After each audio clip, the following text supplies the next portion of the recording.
السلام علیکم ورحمۃ اللہ وبرکاتہ۔ دوستو، یہ رمضان قرآن کا مہینہ ہے۔ اس رمضان میں ہر انسان اللہ سے ہم کلام ہوتا ہے قرآن کے ذریعے، لیکن ہمیں یہ نہیں معلوم، کیونکہ جو قرآن ہم تراویح میں سنتے ہیں، دن بھر ہماری عورتیں پڑھتی ہیں، پورے رمضان پڑھتی ہیں، وہ صرف پڑھتی ہیں، انہیں یہ نہیں معلوم کہ وہ قرآن میں کیا پڑھتی ہیں، کیونکہ ہم نے نہ قرآن کو جاننے کی کوشش کری، نہ ہم میں سے اکثر علماء کرام نے قرآن کو سمجھانے کی کوشش کری۔ آپ دیکھیے کہ تراویحوں میں قرآن پڑھا تو جاتا ہے، نہ ہی اس کا خلاصہ بیان کیا جاتا ہے، اور نہ ہی جتنے سننے والے ہوتے ہیں انہیں یہ پتہ ہوتا ہے کہ اس صورت میں اللہ ہم سے کیا فرما رہا ہے۔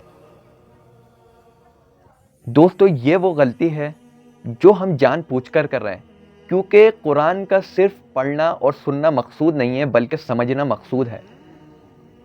حضرت مولانا الیاس رحمۃ اللہ علیہ فرماتے تھے کہ مجھے بزرگوں نے، علماء نے بے شمار وظائف بتائے، لیکن سب سے زیادہ قرب جو مجھے حاصل ہوا وہ حاصل ہوا کہ جب میں قرآن کو فجر کے بعد پڑھتا تھا، اس کو سمجھتا تھا، وہ میرے قرب کا ذریعہ بن۔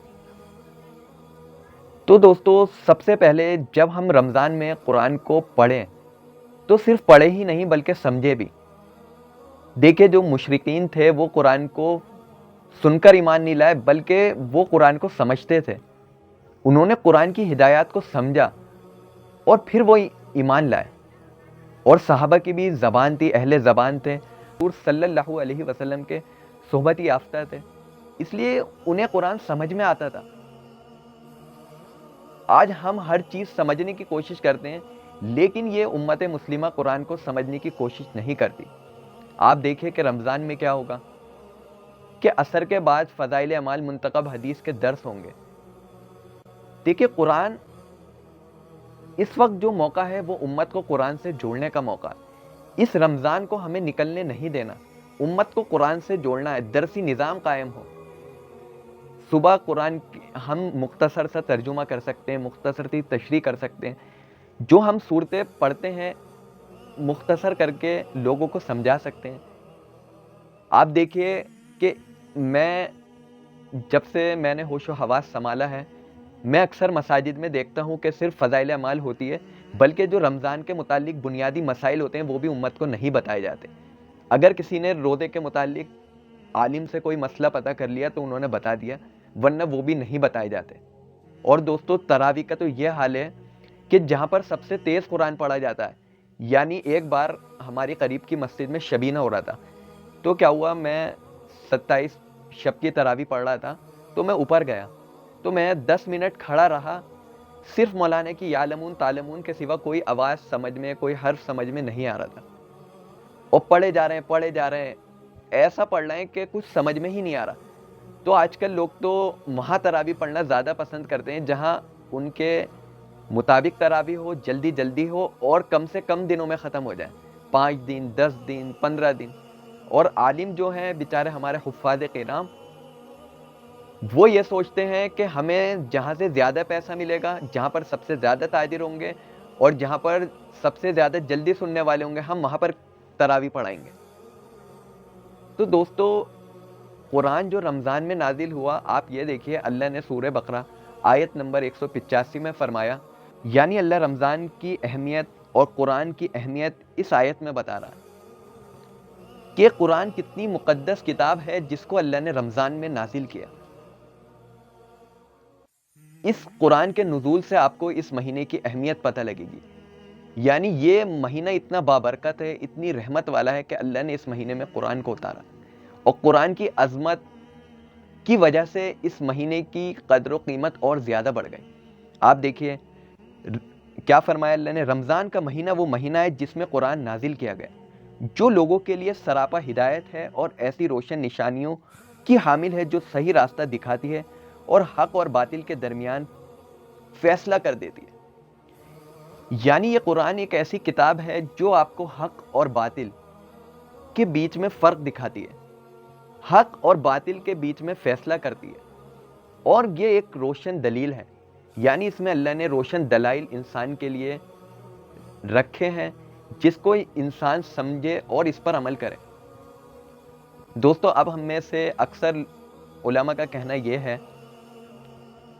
جو علماء قرآن کی ہدایت سے دور ہیں وہ یہ کہتے ہیں کہ قرآن کو ڈائریکٹ سمجھنا نہیں چاہیے، قرآن کو ڈائریکٹ پڑھنا نہیں چاہیے۔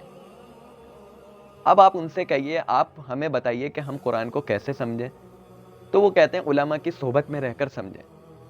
اور اب آپ ان سے، ایک عالم نے مجھ سے یہ کہا، میں نے کہا اس وقت امت کو قرآن کو سمجھنے کی بہت ضرورت ہے، تو ان کے منہ سے چھٹتے یہ نکلا کہ بھائی امت تو عالم کی صحبت میں رہ کر قرآن کو سمجھے۔ تو میں نے ان سے یہ سوال کرا کہ کتنے لوگ ہیں آپ سے جو سیکھنا ہے، جن کے دل میں یہ طلب پیدا ہوئی کہ وہ آپ سے سیکھیں گے امام صاحب؟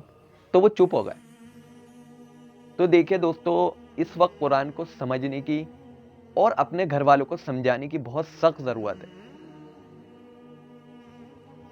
یہ جو رمضان کا مبارک مہینہ ہے، یہ صرف کلام اللہ پڑھنے کا نہیں بلکہ اللہ سے ہم کلام ہونے کا مہینہ ہے۔ جب ہم قرآن کو سمجھیں گے تبھی تو ہم اللہ سے ہم کلام ہوں گے، ورنہ ہم اللہ کی ہدایات کو صرف رٹتے رہیں گے، تلاوت کرتے رہیں گے۔ الفاظ کا تو ہمیں اجر مل جائے گا، لیکن جو اصل مقصد ہے وہ حاصل نہیں ہوگا۔ اور ایسے قرآن کو پڑھنا بالکل ناقص اور ادھورا ہے جو ہماری زندگی نہ بدلے۔ اگر آپ قرآن پڑھ رہے ہیں تو آپ کی لائف میں کوئی چینج آنا چاہیے، آپ کی اور دنیا داروں کی زندگی میں فرق ہونا چاہیے۔ قرآن آپ کے اندر اللہ کا ڈر پیدا کرے گا، آپ کو بتائے گا کہ آپ کو زندگی گزارنی کیسی ہے۔ جب تک ہمیں زندگی گزارنے کا طریقہ ہی نہیں پتا ہوگا، ہم آگے کیسے بڑھیں گے؟ اور یہی چیز ہے جو میں نے اپنی پچھلی ویڈیو میں بتائی کہ پورے رمضان نکل جاتے ہیں اور ہم 10 دن 15 دن کی تراویح پڑھ کے اپنے آپ کو یہ سمجھتے ہیں کہ ہم فارغ ہیں۔ وہ 10 دن کی 15 دن کی تراویح نہ ہماری زندگی بدلتی ہے، نہ ہمیں آگے کا راستہ دکھاتی ہے۔ صحابہ کی زندگی کلام اللہ کو سن کر، اس کو سمجھ کر بدل جایا کرتی تھی۔ آج ہماری زندگیاں نہیں بدل رہی کیونکہ ہم اس طریقے سے نہ قرآن کو سمجھنے کی کوشش کر رہے ہیں اور نہ ہی ہم قرآن کو پڑھ رہے ہیں، صرف ہم رٹ رہے ہیں اور سن رہے ہیں۔ دوستو بے شک آپ کو اجر ملے گا، لیکن ایسا اجر لینے کا کچھ فائدہ نہیں جو آپ کی زندگی نہ بدلے۔ آج آپ حالات دیکھ رہے ہیں کہ امت پر کیسے حالات آ رہے ہیں، لوگ فضول خرچیاں کر رہے ہیں۔ جن جگہوں پر قرآن انہیں روک رہا ہے وہ نہیں رک رہے کیونکہ انہوں نے ان آیات کو سمجھا ہی نہیں، سمجھتے تو رکتے ہیں۔ تو جو لوگ یہ کہتے ہیں کہ قرآن کو سمجھنا بہت مشکل ہے، ان کے لیے اللہ نے قرآن میں یہ فتویٰ دے دیا، یہ ڈکلیریشن دے دیا اور یہ اجازت دے دی۔ اللہ نے قرآن میں کیا فرمایا؟